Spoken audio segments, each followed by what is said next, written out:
Hello बच्चों, कैसे हैं आप। आशा करती हूँ आप सभी बहुत अच्छे होंगे। तो बच्चों, आज आपकी हिंदी की क्लास 7th का चैप्टर नंबर 2 शुरू करते हैं। आपके चैप्टर का नाम है बच्चों नन्हे वीर बालिका। जो नन्ही होती हैं वीर बालिका, यानी छोटी छोटी बालिकाएं वीर बन रही हैं। चलिए पाठ को शुरू करते हैं बच्चों।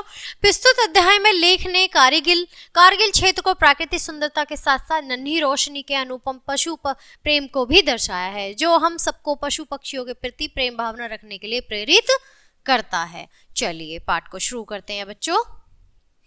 बम के धमाकों से सारी कारगिल होती है, बम के धमाकों से वो गूंज उठी। साल में 7 महीने बर्फ में रहने वाले कारगिल वासियों के लिए एक ही तो मौसम आता है जब सूरज की गर्मी से पिघलकर चोटियों की बर्फ नदी के रूप में बहने लग जाती हैं। उस टाइम उनका ही वो महीना होता है।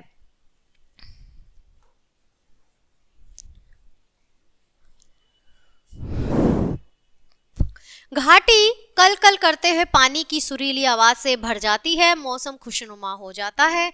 जुनैद की बीवी शाहीन के लिए बम के धमाकों की ये आवाजें अब नहीं थी। प्रकृति की सुंदरता कारगिल में चारों ओर बिखरी हुई थी। वह सोचती थी कि इस नियामत को बम और गोला बारूद भला क्या खत्म कर पाएगा। जुनैद शाहीन को कहता था, सीमा पार के तो दुश्मनों का एक ही धर्म है, खुदा के बंदो पर कहर ढाना। वे हमें शांति से जीने नहीं देना चाहते। शाहीन पूछती थी, तब हमें क्या करना चाहिए? हमने किसी का क्या बिगाड़ा? हाय, क्यों हमें मौत के सायों के बीच जीना पड़ता है। होता है ना कि कारगिल से जब डर के लोग जीते हैं। शाहीन यानी ये मुसलमान है।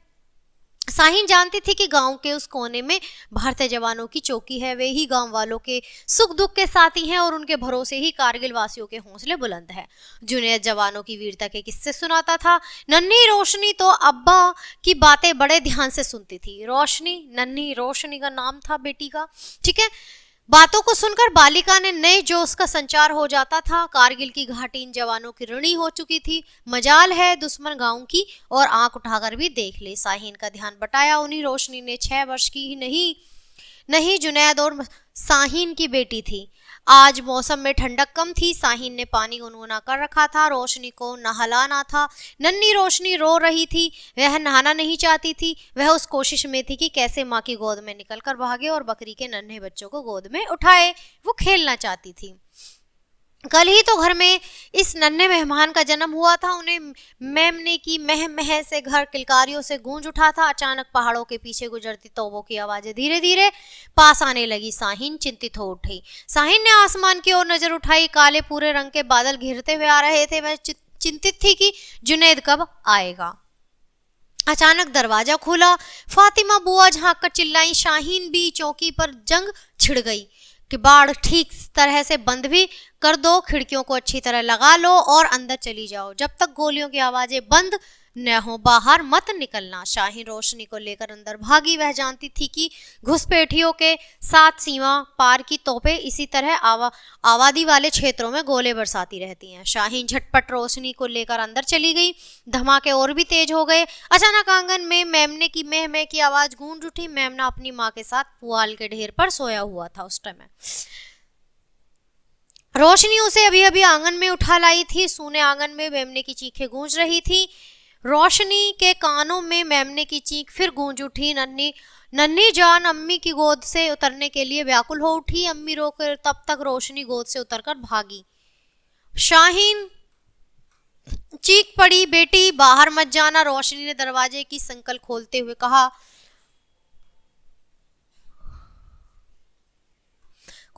कहा, अम्मी बकरी का बच्चा, मैं अभी उसे लेकर आती हूँ। अम्मी ने रोकना चाहा लेकिन तब तक देर हो चुकी थी। रोशनी आंगन में पहुंच गई। दुश्मनों की गोलियां आंगन की कमजोर मिट्टी की दीवार को खोद रही थी।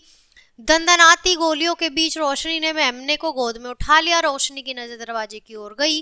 अम्मी उसकी ओर ही आ रही थी कि नन्ही बेटियां इतना ही नहीं जानती थी, गोलियां अम्मी को देखकर रुकेंगी नहीं।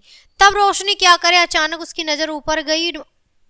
ठीक अम्मी के ऊपर बारूद का गोला आता दिखाई दिया। रोशनी ने बिना एक पल खोए मेमने को गोदी में उठाया और तीर की तरह अम्मी की ओर भागी। रोशनी के जोरदार धक्के से अम्मी दरवाजे के अंदर जा गिरी, लेकिन रोशनी संभल न सकी। बारूद का गोला उसके पास आ गिरा। गोला फटने से रोशनी घायल हो गई, वह मूर्छित होकर गिर पड़ी। एक पल के लिए शाहीन की सांसें थम गई। अम्मी ने देख रोशनी घायल अवस्था में ही मेमने को सीने से लगा रखा था। उसने दौड़कर दोनों को संभाला। रोशनी को जब होश आया तो उसके मुंह से यही निकला, माँ मेमना कैसा है।